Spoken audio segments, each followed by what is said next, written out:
നമസ്കാരം, എൻ്റെ പേര് ജോളി. ഞാനിന്ന് നമ്മുടെ മാർക്കറ്റിൽ കിട്ടുന്ന ചില പാഡും നമ്മുടെ DXന്റെ പാഡും തമ്മിൽ ഉള്ള വ്യത്യാസം നിങ്ങൾക്ക് മനസ്സിലാക്കി തരാൻ വേണ്ടിയിട്ട് ഒരു എക്സ്പെരിമെന്റ് നടത്താൻ വേണ്ടിയിട്ടാണ് നമ്മളിപ്പോൾ ഇവിടെ നിൽക്കുന്നത്. മാർക്കറ്റിൽ നമുക്ക് പലതരത്തിലുള്ള പാഡുകളിൽ നിന്ന് സുലഭമാണ് അല്ലേ? അപ്പൊ അതിൽ നിന്ന് ഒരു 2 പാഡ് ഞാനിവിടെ കാണിക്കുകയാണ്.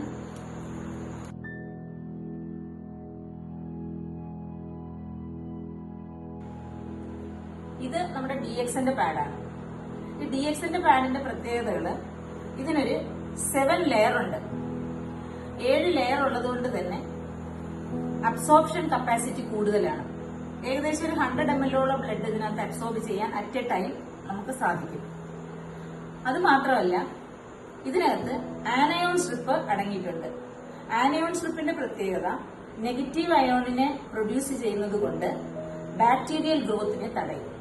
ബാക്ടീരിയൽ ഗ്രോത്ത് ഉണ്ടായാൽ നമുക്കറിയാം ഫൗൾ സ്മെൽ ഉണ്ടാവും, അതുപോലെ തന്നെ നമുക്ക് ഇൻഫെക്ഷൻസിനുള്ള സാധ്യതയുണ്ട്.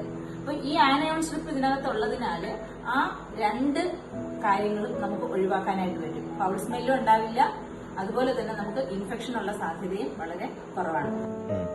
അടുത്തായിട്ട് നമുക്ക് ഇതിന്റെ ആ ഒരു പരീക്ഷണം നമുക്കൊന്ന് നടത്തി നോക്കാം. നേരത്തെ 2 പാഡ് നമ്മളിവിടെ വെച്ചു. ഇത് നമ്മുടെ DXന്റെ പാഡാണ്.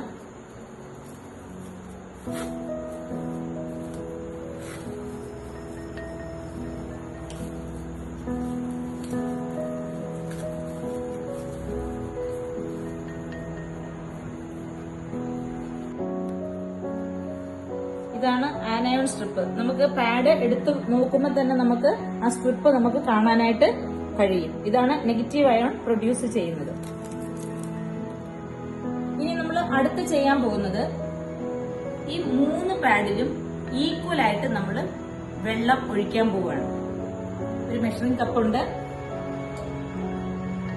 ഒരു 30 ml ലിക്വിഡ് നമുക്ക് ഇതിനകത്ത് ഒഴിക്കാം ഓരോന്നിലും.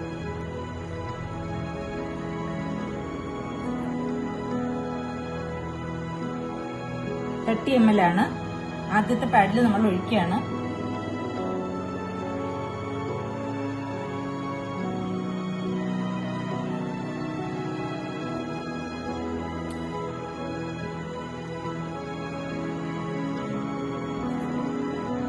അടുത്തത് 2ാമത്തെ പാഡിൽ ഒഴിക്കുന്നു.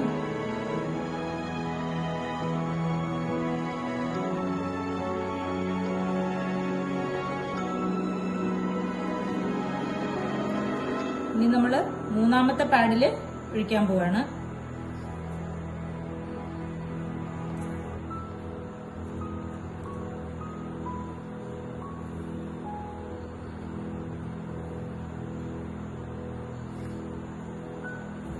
മൂന്ന് പാഡിലും നമ്മള് ഒരേ അളവില് വെള്ളം നമ്മൾ ഒഴിച്ചിട്ടുണ്ട്. ഇനി അത് ഒരു അബ്സോർപ്ഷൻ ഒരു ശകല സമയം നമ്മൾ കൊടുക്കണം. അതിനുശേഷം നമുക്ക് ബ്ലോട്ടിംഗ് പേപ്പർ വെച്ചിട്ട് ഇതിനകത്തുനിന്ന് എത്രത്തോളം ആ പേപ്പറിൽ നമുക്ക് വെള്ളം വരുന്നു എന്ന് നമുക്ക് നോക്കാം.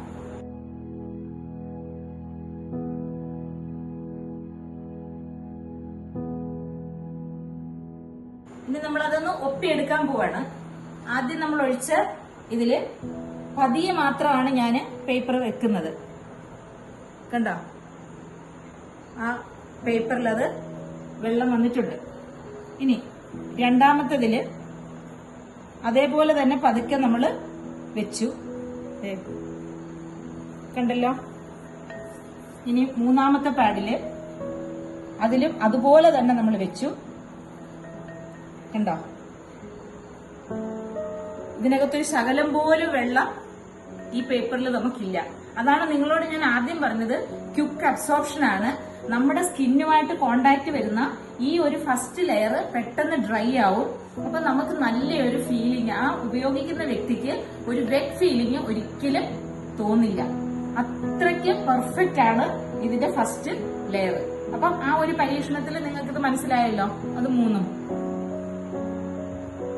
ഇനി അടുത്തതായിട്ട് ഇനി നമ്മൾ ചെയ്യാൻ പോകുന്നത്, നമുക്ക് പാഡിലേക്ക് ബ്ലഡ് അബ്സോർബ് ചെയ്ത് കഴിയുമ്പോൾ അതിന്റെ എമൗണ്ട് കൂടുമ്പോൾ അത് ഒരു ഓവർഫ്ലോ, ലീക്കേജ് കാണിക്കുമല്ലോ.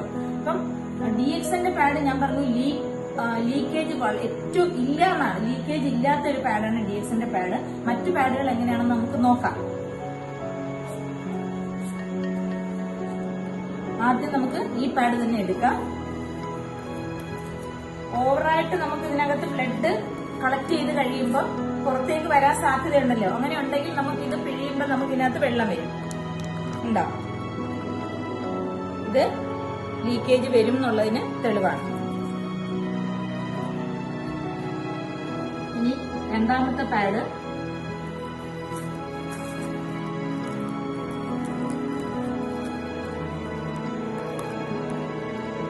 അതിലും ലീക്കേജ് ഉണ്ട്.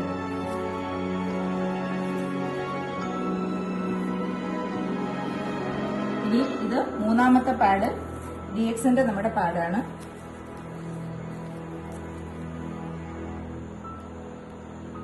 ഇത് ഞാൻ എത്രത്തോളം അമക്കുന്നു എന്ന് നിങ്ങൾക്ക് എന്റെ കയ്യില് ഞാൻ എത്രത്തോളം ബലം ഞാൻ പിടിക്കുന്നു എന്നുള്ളത് നിങ്ങൾക്ക് നോക്കിയാൽ മനസ്സിലാവുന്ന കാര്യമാണ്.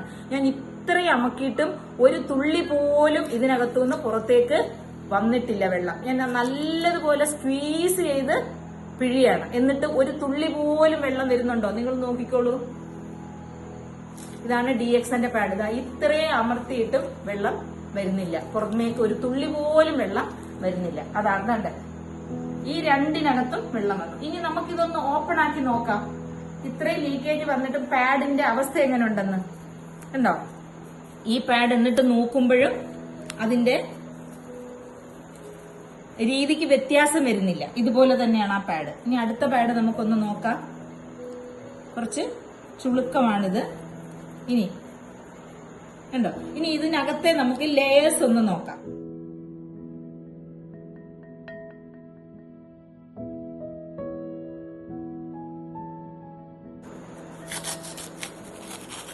ഈ ലെയർ കഴിഞ്ഞിട്ട് ഇതിനകത്ത് കോട്ടൺ ആണുള്ളത്.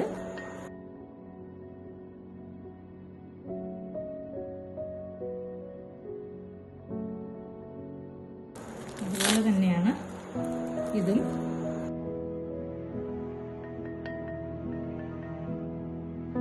DXന്റെ പാഡ് അതിനകത്ത് ജെല്ലുണ്ട്. ജെല്ലുണ്ടത് മാത്രമല്ല, ഇതിനകത്ത് ഞാൻ പറഞ്ഞു 7 ലെയർ ഉണ്ടെന്ന് ഞാൻ നിങ്ങളോട് പറഞ്ഞിരുന്നു. ലെയർ നിങ്ങൾക്ക് കാണാവുന്നതാണ്. വീണ്ടും ഉണ്ട്. ഇത് 2 ലെയർ വീണ്ടും ഉണ്ട്. ഇത് ഇവിടെ പിന്നെ ജെല്ലുണ്ട്.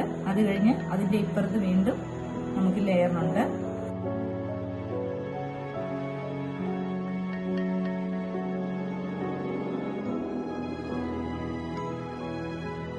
ഇതും 2-3 ലെയറാണ് ഇവിടെയും കാണുന്നത്. ഞാനത് എടുക്കുന്നേ ഉള്ളൂ.